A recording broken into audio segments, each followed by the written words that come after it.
October 22nd for City of Port Richey. At this time, I'd like to stand and invite Sandra Spalding for the invocation. God, our creator of all there is and ever shall be, we thank you for allowing our city to thrive and to remain a city. It's a blessing you have granted us.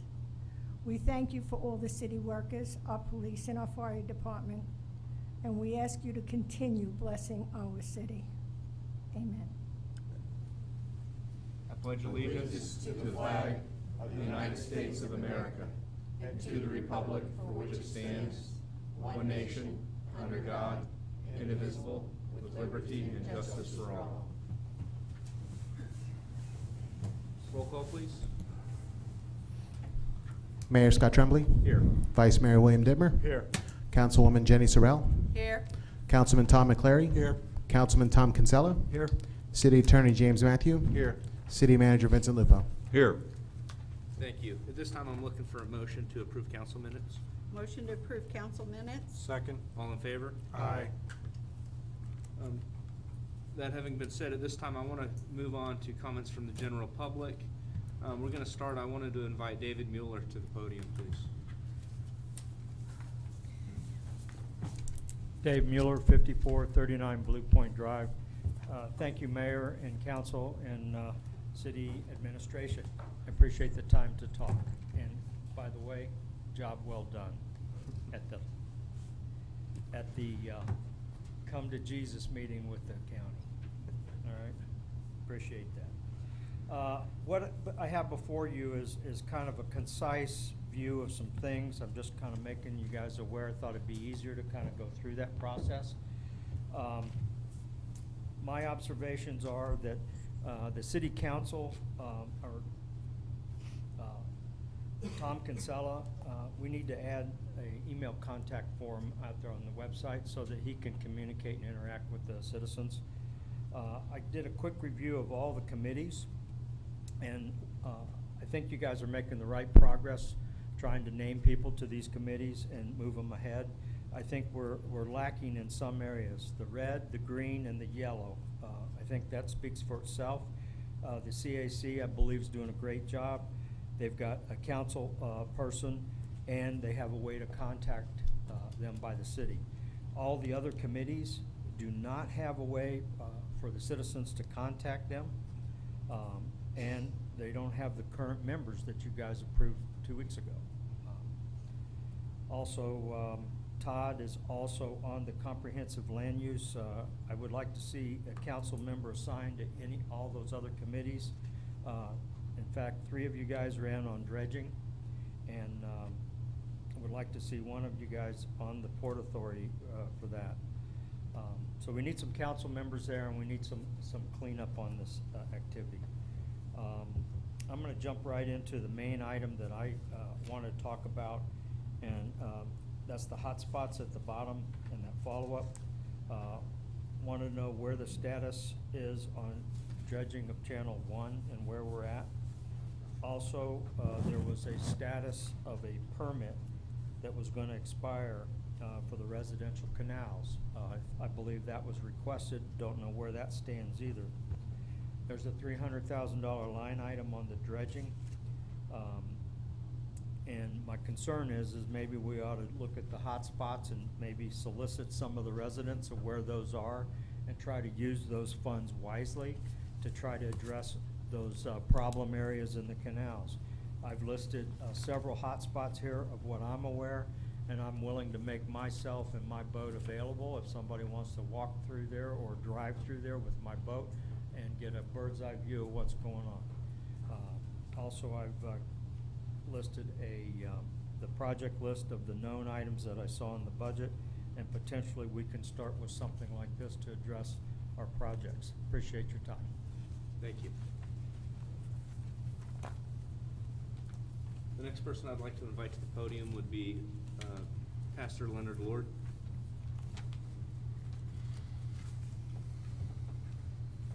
Thank you, Mayor Council.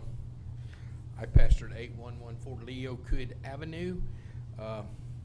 happened to be away when all the things were happening. Pat was keeping in touch, and she had the church praying. We were praying. It just reminded me, except the Lord keep the city, the watchman riseth in vain. So my saying is, unless the Lord's watching over us, the policeman's out there for no count. But thank the Lord. It's good to have a celebration.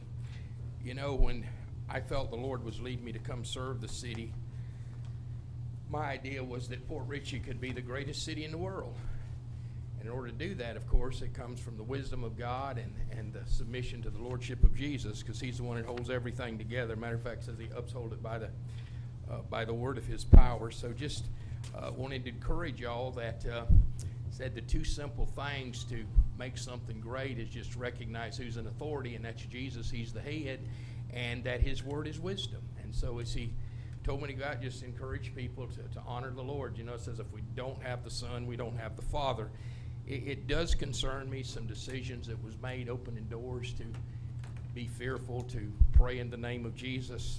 As a matter of fact, if you study the Scripture, it makes it clear that no one comes to the Father but by the Son, and there's only one mediator between God and man, the man Christ Jesus. So we just want to see Port Richey great, pray and serve, and if we can help, and just let you know, we'd really like to see you at our fish fry. It'll be a week from tomorrow at 5 o'clock. We'll have some of the same games set up, and Jerry will be heading up what he does at the Easter egg hunt for the young people, and our youth center in the back. We've got pool table and foosball, and we'll be having candy for the kids and a family fish fry. So just come out and join us if you can, starting at 5 o'clock. That is the 30th, so Tuesday we'll be picking up about 125 pounds of fresh fish and cleaning them up, getting ready for the fish fry. So appreciate y'all, rejoice with you over the good news of the city, and let's just keep letting the Lord keep it. And thank you for letting me speak and serve, and God bless you. Thank you, Mayor. Thank you, Pastor Ward. The next person I would like to invite to the podium is Blaine Lee.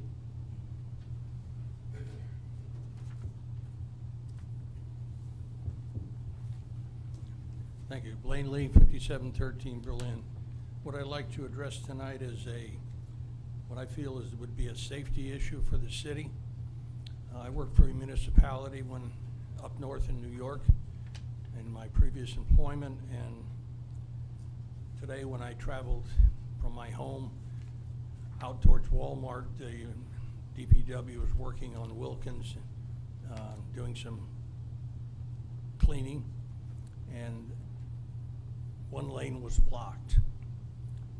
So there's only one lane each way, and I observed two city employees standing on the sidewalk at one end and the other end of the work site, but they were just standing there. They had nothing in their hands, and what I presented to you is something that we had in New York, and I'm sure it's not something new. Really, they're handheld paddles. One side says slow, one side says stop. They're traffic control devices. There's also available an extension to go on the end of it so that it could stand on the pavement, and they're not very expensive according to this particular website. I pulled this off today. To buy a complete set, which would be two sets, and two extensions would be $121.02. And I think it would be a tremendous improvement for our employees and safety. I don't know what the laws are in Florida and New York. We had to have training to be able to do this and be certified, but it may not be true in Florida. But this could be used by the DPW, the utility department, the police department, and the fire department. So all the different departments. The only people that wouldn't benefit would be the town hall employees, really, from having at least one set of these, and they're not really that expensive. Thank you. Can I ask you a question before you go? Do you remember if were they wearing construction vests so you could see them? No. You know? Okay. They had no vests on. They were just standing there in the town uniforms. Okay. Thank you, Mr. Lee. The next person I would like to invite to the podium is Pat Rogers. Pat Pat Rogers, 4838 Sunset Boulevard. I'd like to thank the police department and Public Works for putting up the barricades and trying to keep people from driving on Sunset when it's underwater, but it's not working. I don't know how they're doing it, but they still drive up and down the road. And they, you know, some of them go very slow, but some of them go very fast, and their wake damages our docks, damages our yards. You know, I don't know what else we can do because you guys are doing everything you can. But maybe we can put some signs out there that say salt water, enter at your own risk, because some of these people may think, well, it's a river, you know, and not realize that it's salt, not fresh water, because there's new vehicles driving through that all the time. Thank you, Ms. Rogers. The last person that signed up is Reverend Sandra Spalding. Sandra Spalding, 8612 Green Street. I'd like to take a minute to talk about our fire department. They had open house, and I'll tell you, I was in awe on how well everything was kept. We have EMTs, we have paramedics, there's a rapid dive team. Do people really realize and appreciate our fire department? I don't think so. And, you know, same thing with our police department. Years ago, on the letter from Port Richey, we used to have it where somebody could write in and state things, and it would be printed. Even if just one person who worked for the city, if you didn't want residents to write in. But let's make people more aware of how precious our city really is, and how our fire department, how good they are, our police department. Let's start being more aware of things, and let's bring it out to all the citizens. I would like to see that. Even for somebody to write a little something up every time the newsletter comes. I don't write fantastic. I'll be glad to do it if you want me to. But, you know, let's make people more aware on how precious our city really is. Thank you. Thank you. Are there any other folks that want to speak, just from comments from the general public that are not signed up? Seeing no hands, at this time I want to move on to comments from our city manager, Mr. Lupo. Thank you, Mayor Tremblay. I'd like to use my time as an informational section of time for our citizens in general, the public in general, and to help address some of the misstatements that were made very recently. Published and now on our website is our annual operating budget, replete with all of the necessary information to speak to the financial condition of this community, of this city, and to clearly state once and for all that we are in absolutely fine financial condition. To that end, I'd like to have Mr. Andrew Laughlin from our finance section make a presentation, a PowerPoint, to explain exactly where we are and what we've accomplished in a very short time. Mr. Laughlin. Great, thank you, Mr. Lupo. As he mentioned, Andrew Laughlin, Finance Director for the city. Presentation is going to have three components. One, I'm going to give you an update on the investment performance for the city. Can everybody hear me, or this is okay? Give you an update on the investment performance of the city. Secondly, I'll talk a little about some highlights of that annual finalized budget document that's now available on the city's website, and go through a couple sections within that budget. And then third, just as part of this finance department update, just give you a little update on some of the initiatives that the finance department is currently undertaking. So first, let's talk investment reporting. As you all recall, in July, you approved an investment policy in which the city then adopted and revised its strategy on how to invest its excess funds. Going through just some historical information.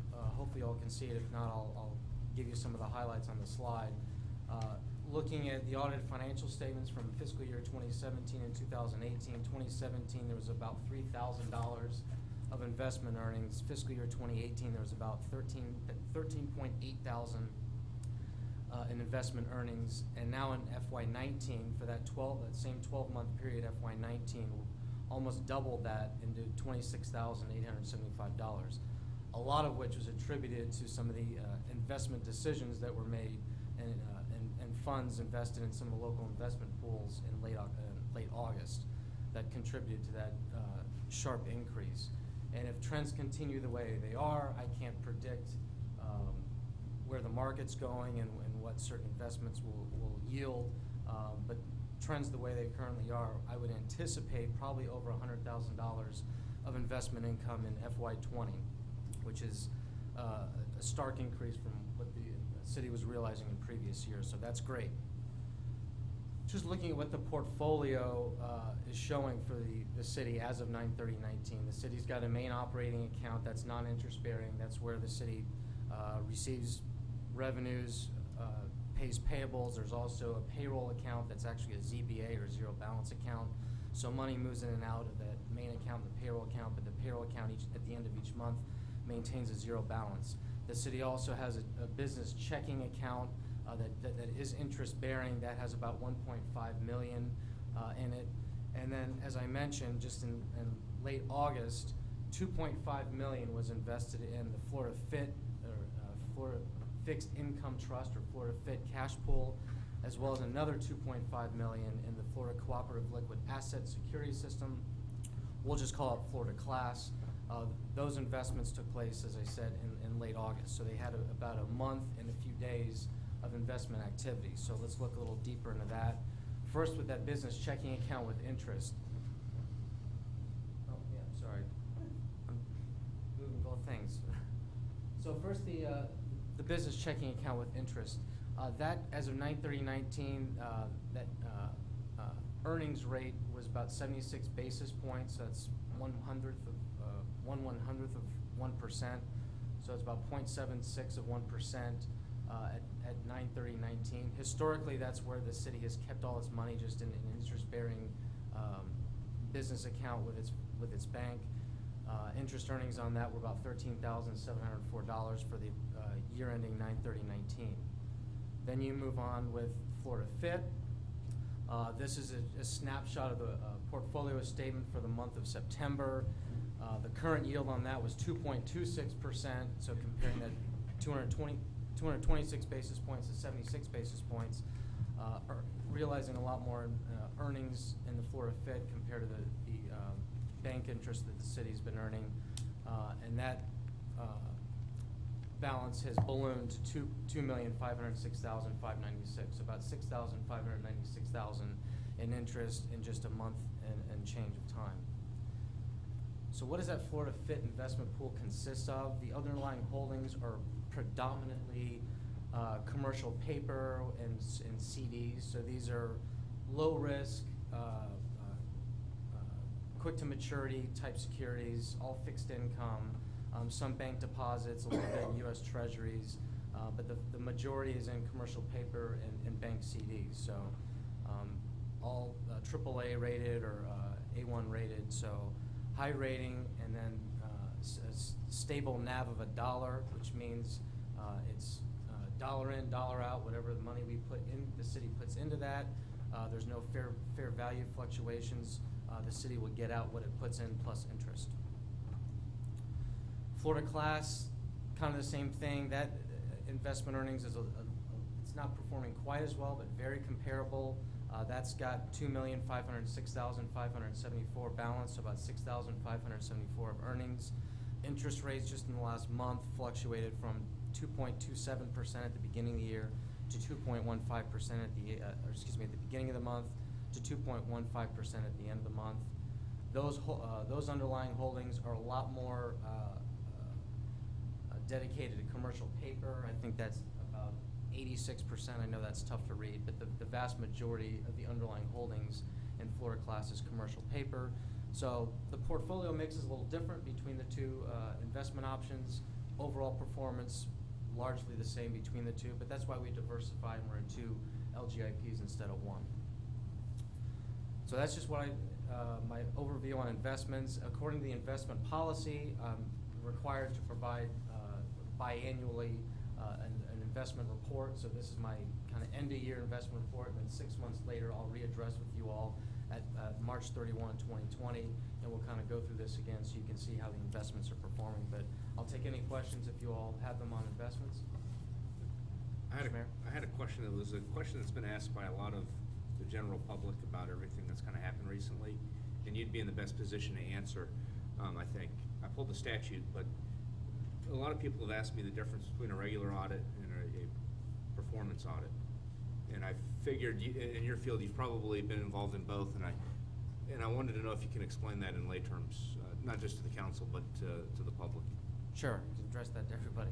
So a financial statement audit is auditing the actual financial statements of the entity to provide an opinion on the fair presentation of those financial statements. The city has a financial statement audit annually, every year. It's called, and they produce a CAFR document, Comprehensive Annual Financial Report. Those are annual financial statements that are audited by an auditing firm. A performance audit is more operational, looking at processes and observing what the existing financial and operational goings-on are of the entity, and then evaluating for potential recommendations for improvement. So consider like a large-scale process improvement study, less focused on the financial information, more on how the organization is doing things. Are they doing it as efficiently as possible? Are they in compliance with laws and regulations?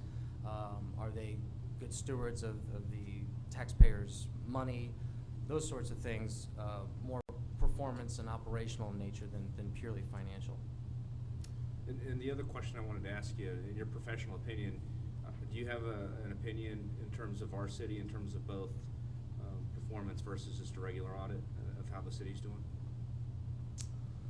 Well, so a part of the financial statement audit is evaluating internal controls. And so that is incumbent upon your financial statement auditor to evaluate those internal controls, and there are avenues to report any deficiencies. One, there's what we call the Yellow Book report on government auditing standards, whether there's material weaknesses or significant deficiencies.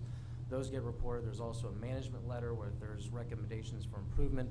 Those could also get reported. But again, it's within the confines of the financial statement audit, and a performance audit is more all-encompassing. So objectively speaking, you can look to your prior year's audited financial statements and look in those reports and see if there's persistent findings and internal control deficiencies that are continually reported, of which there is not. So the city historically has had relatively clean audits.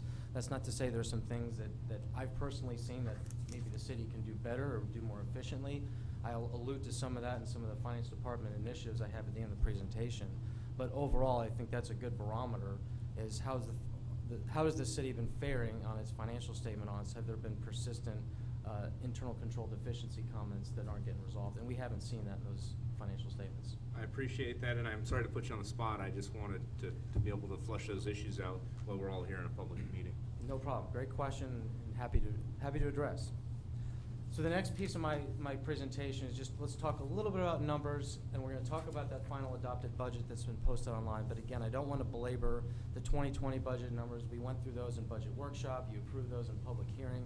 So I really want to focus on is some FY19 actual results compared to budget. When we started the budget workshop process, that was in the summer time frame, so we didn't have 12 months of data, and so we only estimated actual through 6/30/19. Well, in your final adopted budget, we have actual results through the fiscal year 9/30/19, albeit those are not audited, so those are subject to change as we go through our closing process and undertake the audit. We could have some closing adjustments that could change those numbers. But based on the information that we have, estimated actual, I just want to do a quick comparison of estimated actual compared to budget. If there's concerns among council or among the general public that the city has unwisely misspent funds and overspent what was budgeted in 19, I want to dispel that with this presentation. So first, let's talk about the general fund. We had actually budgeted $655,000 of fund balance carryover to be used, meaning we budgeted a shortfall in revenues that could not match the expenditures that we're budgeting, and we needed to pull fund balance from previous fiscal years to the tune of $655,000 to balance the budget. Well, in actual results, our revenues exceeded expenditures without the need to pull in prior year fund balance based on preliminary unaudited results of $200,699. And there were some contributing factors to that. For one, taxes, license, permits, fines, forfeiture revenues exceeded budget by almost $500,000. For example, building permits were $100,000 over budget. Good job, Dallas. Red light camera fees were $211,000 over budget. So clearly we have a lot more people running that red light at US 19 and Ridge than we initially anticipated. You're welcome. And the city salutes you. That's revenue to the city. We thank you very much for that. And on the expenditure side, $245,000 lower than budget. There was some generator maintenance costs that weren't incurred in 19. Those will be incurred in 20.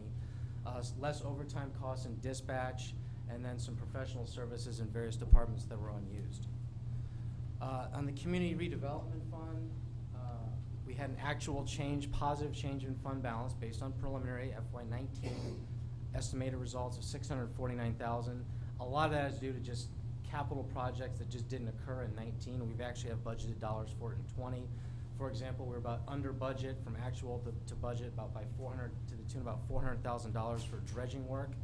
And then there was some road improvement work that was done, but not to as much as we budgeted. So that shortfall is about $165,000 actual spending less than budgeted. So that attributed to a nice surplus in the Community Redevelopment Fund, or CRA fund. Capital Improvement Fund, pretty consistent budget to actual. We budgeted a carryover, like I mentioned what that means, that carryover of $86,000 to be used. We're actually only $4,899 expenditures exceeding revenues. Few things, some capital outlay expenditures, $433,000 actual compared to $509 budgeted. Oh, sorry, I went too far. But that was about some vehicle purchases. One in particular was a dump truck in Public Works. That didn't get purchased. That contributed about a $36,000 difference. And then we had $57,000 that went unspent in police equipment that we had budgeted in this capital improvement fund, or Penny for Pasco fund. So that attributed to that difference there. Enterprise funds, pretty consistent budget to actual there. Nothing that looked alarming from looking at actual compared to actual trends compared to budget.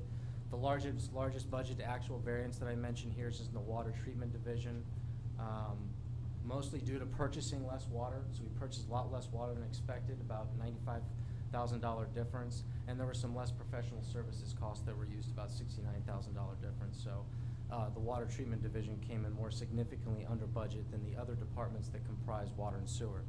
Last, on stormwater, I really didn't see much in the way of budget to actual variances. It was pretty consistent from budget to actual, so nothing crazy to report there. Any questions on budget to actual results? Otherwise, I'll just conclude the last minute or so of my presentation on some other finance department initiatives. Okay. A few things that we're doing in finance that I'm personally excited about, as others are in the city. This came with some frustration, but we're finally nearly getting there. Utility billing, some print mail services. So we're utilizing our bank at PNC Bank to produce and print and mail those utility bills. So they historically, as a lot of you residents know, have gone on a small blue card. It's going to look different. It's going to look nicer, prettier, better, bigger, more information. So it's going to be a vast improvement when you get those new bills. And then it's also going to enable us at the city to utilize, so this is what it looks like here, or what it will look like when it goes out in the next month, is what we're aiming for. And then it'll also enable us to utilize Lockbox more effectively within the city. And this has me very excited. It's going to enable us to consolidate customer payments from various points, for checks in the mail, credit card payments made over the counter or via mail or online. Be able to consolidate all those into one location at the bank at a lockbox, and that will enable us to both eventually automate through a data transmission file into our ERP accounting software, so that all those customer transactions are automatically posted, as well as make our reconciliation process from cash in the bank to cash in our accounting system much more efficient. So we're really, really anticipating getting that project underway and successfully moving.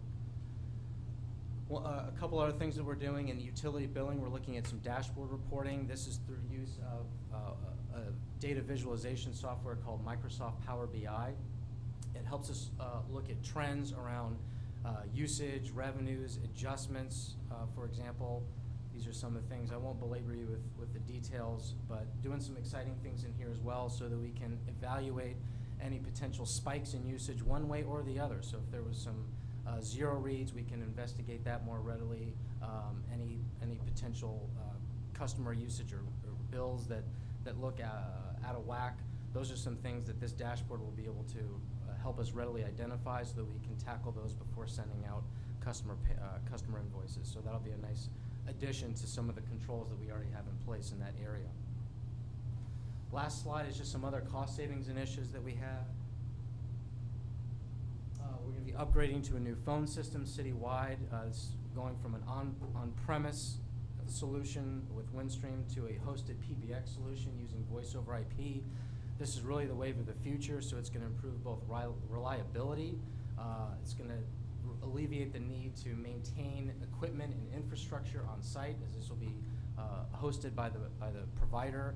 And best of all, it's going to save the city money as well, to the tune of probably about $10,000 of savings annually in our local long distance phone service bills. So we're excited about that. That should be coming on pretty soon.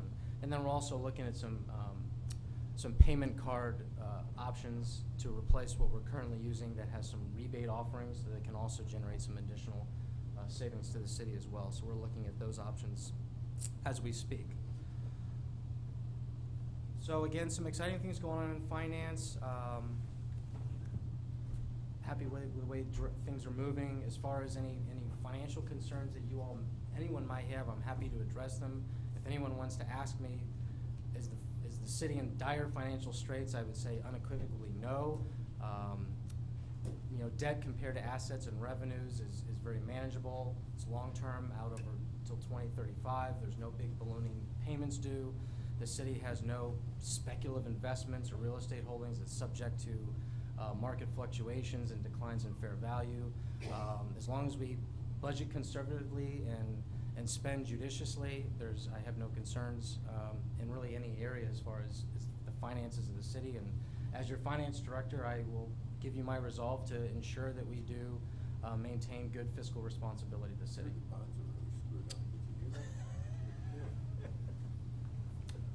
Where's the bonds were really screwed up? You hear anything about the bonds? I hear do you know if there was any problems with the bonds or anything? Did you see that? The I city heard that holds- somewhere. I'm not sure where. Yeah, the city holds its debt through the Florida Municipal Loan Council, which is organized under the Florida League of Cities. It's very commonly used by many municipalities because it can consolidate all those services from bond underwriting, legal services. So it's a commonly used avenue by local governments to secure debt financing.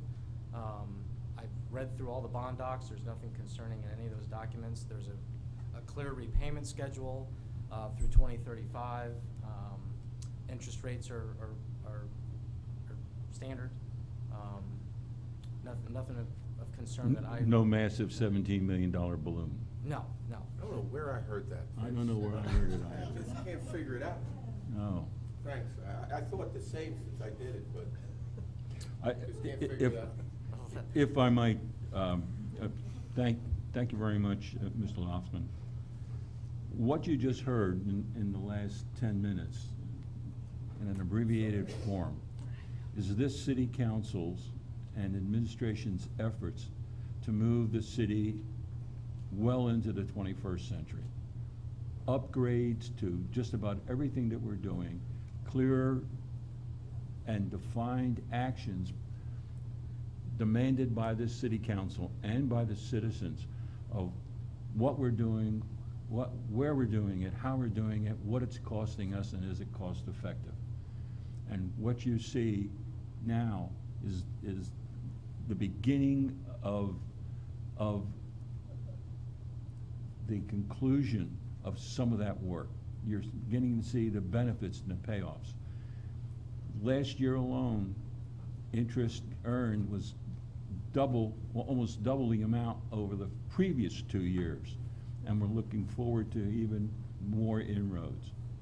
The city, as I stated much earlier, and as the mayor stated in the city-county meeting, has turned a corner, is moving in a proper direction.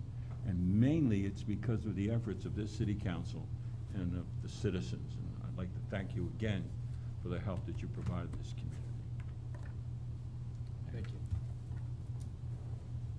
At this time, I'm gonna let, if you guys don't mind, I'm gonna let comments from myself and council, and then I'll have any follow-up comments on all of our comments, including Mr. Lupo's, if that's okay. At this time, I just wanted to say a few words. The last few weeks for me has been a unique experience, a very rewarding experience. I can say that one of the things that was most rewarding was being able to work with the people here in Port Richey on an individual basis in masses. I received a lot of phone calls, I worked with a lot of people, and I asked you guys, a lot of different individuals, especially on social media, to kind of stay kind of focused on what we were trying to do, which everyone did, and it worked out very well. And I was working with the legislative branch as well, and they were great to work with throughout this process, and you guys were very great to work with as well. So I just wanted to thank you. I know a lot of people in the public stepped up. They showed up at the meeting. They shared thoughts on social media, and it was really the people here in Port Richey that saved its own city. So I just wanted to thank everybody for your efforts and your cooperation. Personally with myself, I know there was a lot of contact with the public, so I wanted to thank everybody. And with that, I wanted to pass any comments on to any of the council members before I hear from the general public again. And I'll start with. Sure. One, again, thank you, everybody that supported the city. It really showed. So thank you again. Also, the CAC on Monday had a coffee with the chief at Dunkin' Donuts. So I attended that, and it was a good thing to attend. Got a lot of questions answered from the chief, and we appreciate that. And one of the things that came up was regarding the Christmas parade. And I was with Mr. Lupo about getting that put together. I know a lot of people really enjoy that. So we will look forward to getting that together, and hopefully with help from the CAC, we can coordinate all that again. So once again, thank you, everybody, for all your help. Thank you, Mr. Dittmer. Well, I want to thank you all again. It's an honor to serve the people of this city. You guys came when you were needed, and you stood up for what you believed in, and it was really, really a proud moment. So thank you very much. Thank you, Councilwoman Searle. Anything? I just wanted to say it was great seeing everyone come together over the past few weeks. I've never seen a city so tightly knit with all its citizens and its council members and its employees and everybody. It's nice to see that, especially coming from larger cities and other areas. Everyone has something very special here, so you have to cherish it and keep it and fight for it. So it's good to see that. And of course, you've heard it over and over from up here, but I want to personally thank the citizens pulling together and the motivation, the drive you all did. Thank you. I mean, it was amazing. Again, as a new kid, seeing this, it really brought the city together, and it even made me, I can't tell you how proud it made me to be a resident of the city of Port Richey. It was amazing. Something else too is seeing the involvement. I started my roots with the city with CAC. Love that organization. Thank you for the opportunity, the city council appointing me to be on there. I love the direction we're going with the boards. Mr. Mueller brought it up. Moving forward, getting more involvement from our citizens on our boards. I'm very excited because it's the citizens' opportunity to be heard through these boards. So I encourage, when there are these committee meetings and these board meetings, please attend them and be heard. I can speak for CAC. We love hearing from y'all. So please attend these meetings, be heard, and it'll come to this council right here. And I'm very excited on the direction we're moving, and can't wait to continue moving forward. And thank you for this opportunity. Thank you. Thank you. I wanted to go back to comments from the general public. I saw a couple hands go up, and I wanted to start. Come on up. And then I'll be with you, Mr. Mueller, next. Joel Smith, 7335 Candlelight Court. Mayor, may I address our financial, Mr. Laughlin? Ordinarily, it's supposed to talk to you. Yeah, if you put it through here, we can probably put a response. Okay. I am unsure of what this, I know the city is gonna pass the state financial audit. I have no doubt of that. But what, the short answer, what do we look for next? Nothing. That's what it just goes and all of a sudden it seems to stop. That's it? I'll try and answer that if I might, sir. The city's gonna continue doing what it does best, and that is to run properly. Expend the funds judiciously and within the law, and to continue to do the directives of this city council, who are the voice of the people. We have nothing to fear, nothing to be concerned about, and we don't have to do some extra whatevers. We're going to do what we normally do, and that's to run an efficient governmental operation. Have no fear about anybody from the state or anywhere else coming in to take a look at what we do. Gentleman was very clear with that, and I'm sure the administration is. We have nothing to be concerned about. And if I can just add a comment, one of the things that I was concerned with most since I've been the mayor is transparency. And I've been open to the media, to the people, to anybody, politicians, legislatures, anyone who's asked any questions about the city. Not only have I given them the information in terms of verbally, but I've always given them some supporting documents to go along with that. Because I think it's not just the transparency, I think over time brings credibility. So I don't think we have anything to worry about moving forward as long as we're transparent and we're open with what we do within the city in terms of city business. Okay, thank you, Mayor. And then Mr. Mueller? Dave Mueller, 5439 Blue Point Drive. And I appreciate Mr. Laughlin going through the process and for the transparency that's going on. I think that says an awful lot and goes a long way. He did highlight a couple items that I think would be excellent to be captured on our project list. And I think to the extent that we can show that we're making progress on all of our projects, that goes to a long way to achieving a positive result on a performance audit. In other words, are we saying what we're doing? Are we doing what we're saying? Are we completing things on time? Are we completing things within budget? Those are the kinds of things that a performance audit will bring to the table. And I think everybody's aware that we're under a level of scrutiny now. And I think it's incumbent upon all of us to move in that direction. I think we've definitely turned the corner. I think we've got the right people seated, and I think we're focused on the right things. And I appreciate all your time to that. A couple of the items that Andrew brought up with utility billing. I believe there's probably a cost associated with that, and there's some potential efficiencies associated with that that might drive impacts to headcount.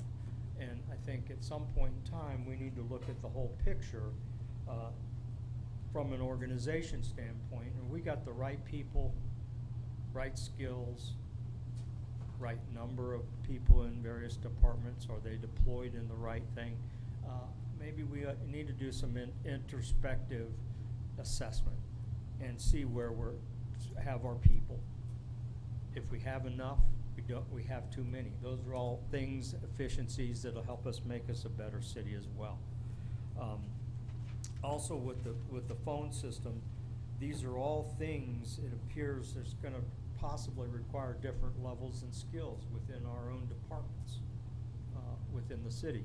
So those things need to be probably addressed as well. We need to be forward thinking and try to look, if this is gonna impact people, maybe give them an opportunity to grow their skill set. Thank you. Thank you, Mr. Mueller. At this time, I'm going to close comments from the general public and move on to the agenda. And I wanted to know if there was any motion amongst council for the consent agenda. Yeah, motion to approve consent agenda. Second. All in favor? Aye. This time, we're going to move on to council business. I'd like to call Jim Matthew for the second reading of ordinance 19672 regarding the rules of debate. This is the second and final reading by title only, ordinance number 19-672. I presume council members know what this is, we read it once. An ordinance of the City Council of the City of Port Richey, State of Florida, amending the City Code of Ordinances, Chapter 2, Administration, Article 2, City Council, Division 3, Meetings, Section 2-76, Rules of Debate, and providing for severability, inclusion in code, and an effective date. Looking for a motion. Motion to approve second reading of ordinance 19-672. Second. All in favor? Aye. At this time, I wanted to move on to the next item on council business, which would be the second reading of ordinance 19673, which is regarding the meeting time. I think everybody knows on council what this is. This will be our last meeting starting at 7:30. The next meeting will be at 7 o'clock.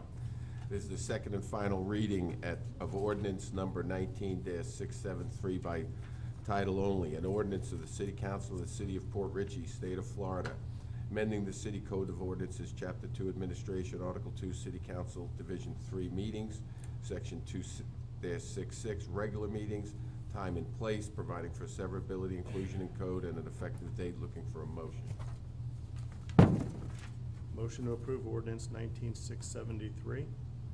Second. All in favor? Aye. Aye.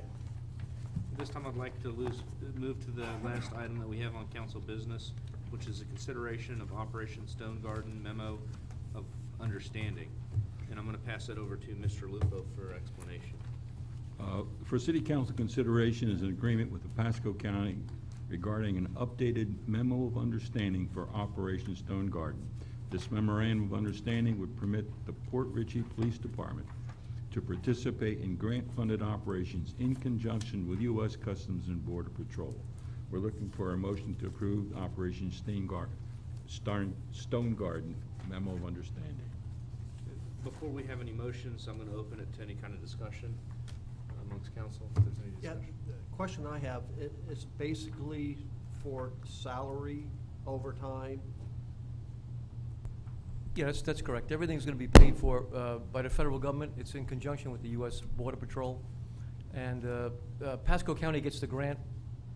We will get our fuel reimbursed, our training reimbursed, and our overtime reimbursed. When we complete a operation, we will then actually send a voucher to the county, and the county will reimburse the city. What any possibility of equipment that we may need, that you all may need? In the meeting that we had, no, there was no mention of equipment. We're pretty well equipped in Port Richey, and it's just that's going to cover salaries and training. So anytime we operate with the county or the federal government in this Operation Stone Garden, we will be completely reimbursed. And the only other- Go ahead.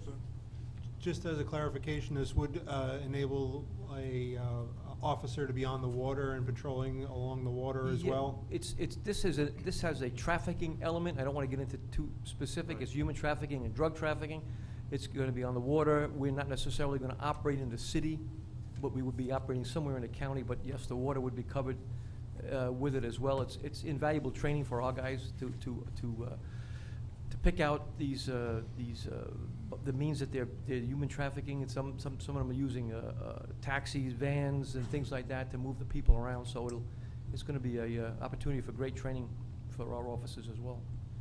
And I wanted to suggest that I see a great positive for the community to have additional training for our officers, plus obviously for them having some overtime. I'm sure they'll like that. The only thing I wanted to make sure there's no downside. Will this interfere with their normal shifts in any way? No, it's overtime. Right. It's the day off. They won't pay for a regular shift. Yes, It has to be their day off. I just wanted to make sure that. Right. that There are that some was- instances where if an officer makes a stop and it fits into the Stone Garden criteria, that they will pick up the overtime if it runs over the shift. But it has to fit into the Stone Garden criteria. But by and large, it's your off-duty officers that would come in for the day and get paid the overtime through the county through the federal government. Okay. That's the only question that I had. I was gonna, if there was any other discussion or questions among No, the it's a citizens. win-win for us. It's basically training and getting reimbursed. Absolutely. Yeah, so. Fuel, yeah. everything. Okay. Motion Before I- to Before I open it for motions, I think I need to ask if there's any comments or questions from the general public, or at least comments from the general public. And I'll do that if there's a motion. After a motion second, we'll go to the general public. So do I motion or do I not? Motion to approve Operation Stone Garden Memo of Understanding. Second. Okay, before we vote, I do want to turn it over to the general public. I didn't see anyone signed up, but I was gonna, if there's any hands, anyone that would like to speak. Sorry, I got it. My old age Hello? would keep it out. It's a no-brainer. That's all I have to say. Thank you. Thank you.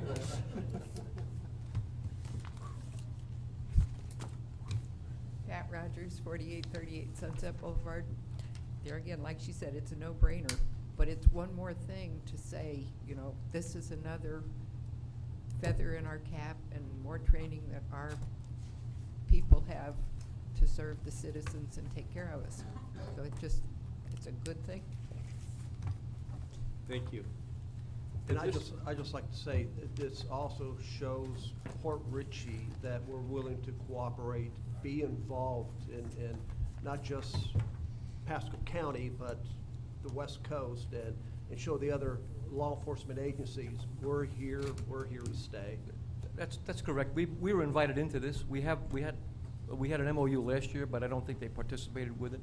So we were invited back into it again, and a caveat to this, we have one of our officers for the first time ever in the city of Port Ritchie in the Unified SWAT School right now. He's being trained by the county. So it's the first time this has ever happened for us. So the county has been asking us to participate more and more, and we're gonna continue this. So Officer Zebecker has passed the SWAT tryouts, which you know how tough they are, and he's in SWAT school now. We should be proud. Thank you. At this time, I want to put, there's a motion and a second. All in favor? Aye. Any opposed? Hearing none, motion passes. At this time, before we adjourn, I wanted to see if there's any old business to come before council.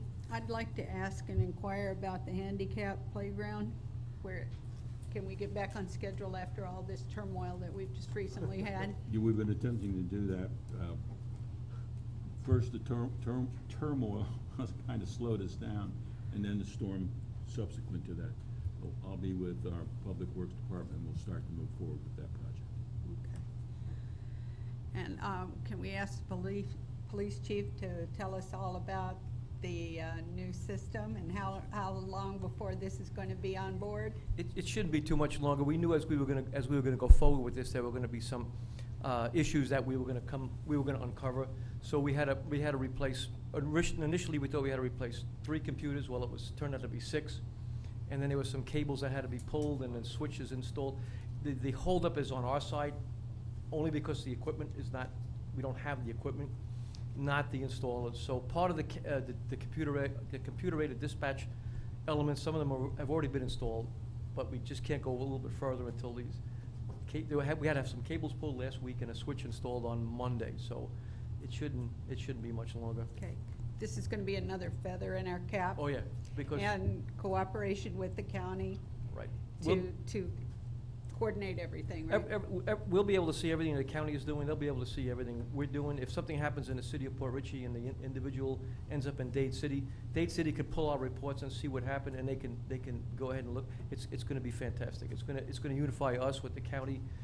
Dade City has the same system. The only 2 that don't are Zephyr Hills and Newport Ritchie, but Newport Ritchie wants to see how we work out first. So they may be coming on board pretty soon. So it's we're going to show Newport Ritchie how it's done? Yes, ma'am. Love it. Absolutely love it. Yeah. All right. Okay, that was pretty much all I had. Thank you. I have one item. I know we had a lot going on in the past few weeks, but if we could get a report of status of ongoing city projects added Sure. into the meeting minutes, that would be great. And I like to say, really, really love this. It's for the month. Is this on our webpage? Can we show our citizens what's happening within their community? Yeah, absolutely, but we can put that up there. That was one of the questions that was asked of me, and what the county didn't realize that if anything would have happened to the city, we'd be turning over 13,000 calls for service a year between the PD and the fire department. So we run anywhere between 800 to 1,100 and some odd calls per month on the PD side alone.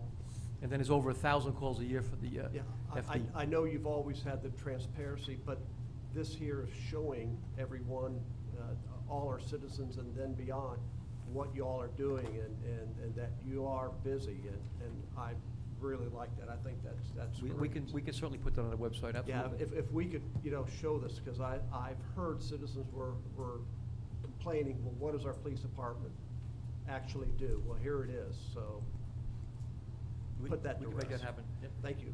It's always better not to see the police. Yeah. She didn't say nothing personal. Nothing personal. Is there any other old business to come before council? Hearing none? Any motions? Motion to adjourn. Second. All in favor? Aye.